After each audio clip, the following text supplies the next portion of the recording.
আজ আমরা যে ছবিটি নিয়ে কথা বলবো সেটি একেবারে আলাদা ধরনের একটি অ্যানিমেটেড অ্যাডভেঞ্চার ফিল্ম ফ্লো। শব্দহীন অথচ আবেগে ভরা এই সিনেমায় নেই কোনো ডায়লগ, নেই মানুষ, কিন্তু রয়েছে প্রাণীদের দৃষ্টিভঙ্গিতে বলা এক অসাধারণ কাহিনী। চলুন তাহলে রহস্য, বিপদ আর বন্ধুত্বে ভরা এই যাত্রার গল্প শুনে নেওয়া যাক। গল্পটি শুরু হয় এক ছোট্ট কালো রঙের সুন্দর বিড়ালকে নিয়ে, যে বনের ভেতর নিজের মতো করে ঘুরে বেড়াচ্ছিল। হঠাৎ সে একটি ছোট পুকুরের ধারে গিয়ে থামে এবং নিজের প্রতিবিম্বের দিকে তাকায়। ঠিক তখনই একটা খরগোশ দৌড়ে তার সামনে দিয়ে চলে যায়। ভীত হয়ে বিড়ালটি জঙ্গলের ঝোপের মধ্যে লুকিয়ে পড়ে, কারণ দূর থেকে শিকারে ব্যবহৃত কুকুরের শব্দ পাওয়া যাচ্ছিল। হেঁটে হেঁটে সে এক পুরনো বাড়ির কাছে পৌঁছায়, যেখানে বড় পাথরে তৈরি একটি বিড়ালের মূর্তি রাখা ছিল। দেওয়াল বেয়ে উঠে সে ভাঙ্গা জানালা দিয়ে ঘরে ঢুকে এক কোণে গিয়ে বিশ্রাম নেয়। কিছুক্ষণ পর সে নদীর ধারে গিয়ে পানি খায়। তখন সে দেখতে পায় কুকুরগুলো মাছদের তাড়া করছে। একটি মাছ কুকুরদের সঙ্গে লড়াই করে তীরে পড়ে যায়। বিড়ালটি দেরি না করে ঝাঁপিয়ে পড়ে সেই মাছটি নিয়ে নেয়। কিন্তু ঠিক তখনই সোনালি রঙের একটি কুকুর বিড়ালটিকে দেখে ফেলে এবং অন্য কুকুরদের ইশারা করে। প্রাণ বাঁচাতে বিড়ালটি আবার দৌড় দেয় জঙ্গলের দিকে। পথমধ্যে সে এক প্রবল জলের ধারা পার হয়, কিন্তু কুকুরগুলো থেমে থাকে না। কুকুররা প্রায় তার খুব কাছে পৌঁছে যায়, তখন বিড়ালটি নিজেকে লুকিয়ে ফেলে।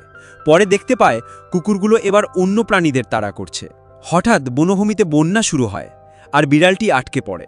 সে খুব কষ্টে একটি ডাল ধরে নিজেকে রক্ষা করার চেষ্টা করে, কিন্তু একটি কুকুর সেই ডালে উঠতেই ডালটি ভেঙে যায়। তবুও কোনোভাবে বিড়াল আর কুকুরটি উভয়ই তীরে পৌঁছায়। এরপর একটি শিকারী পাখি বিড়ালের ওপর ঝাঁপিয়ে পড়লে সেই সোনালি কুকুরটি পাখিটিকে তাড়িয়ে দেয়। ধীরে ধীরে দুজনেই সেই পুরনো বাড়িতে ফিরে আসে, যেখানে বিড়ালের প্রিয় মূর্তিটি ছিল। বিড়ালটি মূর্তির কাছে গিয়ে বসে পড়ে আর কুকুরটি নিচ থেকে তাকে দেখে। এরপর কুকুরটি পানির উচ্চতা বেড়ে যাওয়ায় চিন্তিত হয়ে পড়ে। সে একটি পুরনো কুঁড়েঘর খুঁজে পায়, যেটি সে বিড়ালটিকে নিরাপদ আশ্রয় হিসেবে দেয়। বন্যার পানি বাড়তে থাকে। শেষমেশ সেই মূর্তিগুলিও ডুবে যেতে শুরু করে। বিড়ালটি মূর্তির ওপরে উঠে চারিদিকে তাকায়। দূরে একটি নৌকা দেখতে পায়। সে নিজের সব শক্তি দিয়ে সে নৌকায় পৌঁছে যায়। নৌকার ভেতর এক ছোট্ট আরেকটি বিড়াল ছিল, যে তাকে ভয় পায় না। তারা একসঙ্গে ঘুমিয়ে পড়ে। পরের দিনও বৃষ্টি চলতে থাকে। বড় এক গাছের নিচে তারা আশ্রয় নেয়। নৌকা জলের স্রোতে ভেসে চলে যায়, আর বিড়ালটি চারপাশের উপর নজর রাখে। একসময় তারা পাথুরে এলাকায় পৌঁছায়। হঠাৎ একটি বন্য পাখি বিড়ালের উপর আক্রমণ করে। বিড়ালটি পানিতে পড়ে যেতে থাকে, কিন্তু সেই ছোট্ট বিড়ালটি তাকে ধরে ফেলে এবং জিজ্ঞেস করে, তুমি ঠিক আছো তো? বিড়ালটি লেকে ঝাঁপিয়ে পড়ে এবং ভয়ে কাঁপতে কাঁপতে আবার নৌকায় ফিরতে চেষ্টা করে। সেই আগের সাদা পাখিটিও আবার আক্রমণ করে। বিড়ালটি ভয়ে ডুবে যেতে থাকে। ঠিক তখনই এক মহান শান্ত স্বভাবের সিংহ হাজির হয়। সে পানিতে নেমে বিড়ালটিকে বাঁচাতে আসে, কিন্তু আবারও সেই পাখিটি আক্রমণ চালায়। বিড়ালটি প্রাণপণে লড়াই করে, মিউ মিউ করে, এবং শেষে পাখিটি হাল ছেড়ে চলে যায়। বিড়ালটি ক্লান্ত হয়ে নৌকায় ফিরে আসে। এরপরেই অদ্ভুত দলটির যাত্রা এক জায়গায় গিয়ে পৌঁছায়, যেখানে মানুষজনও সেই জলে ডুবে রয়েছে। পানি বাড়তে থাকায় বিড়ালটি কুকুর চ্যাম্পি বাড়ার সাহায্য চায়, যেন সে নৌকা চালাতে পারে। পথে তাদের দেখা হয় বানর লোরের সঙ্গে, যে নিজের জিনিসপত্র গুছিয়ে একটি ঝুড়িতে রেখে দিয়েছিল। চ্যাম্পি বাড়া তোকে বোঝানোর চেষ্টা করে, কিন্তু সে রাজি হয় না।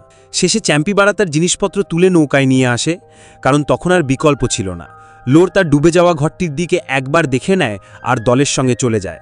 পথে তারা কলা গাছ পায় এবং চ্যাম্পি বাড়া সবাইকে কলা দেয়, কিন্তু লোর নিজের দুনিয়ায় ডুবে থেকে কাঠে নখ ঘষে। বিড়ালটি তখন মাছ তুলে উঠে আকাশ উপভোগ করতে থাকে। হঠাৎ সে এক অদ্ভুত দৃশ্য দেখে, যেখানে সে একটি পাখির পাল্লায় আটকে পড়েছে। সে ভয় পেয়ে ঘুম থেকে উঠে পড়ে। দলটি পরে এক উঁচু স্থানে পৌঁছায়, যেখানে বিড়ালটি এক অদ্ভুত জিনিস খোঁজে আর আশেপাশের গাছগাছালি উপভোগ করে।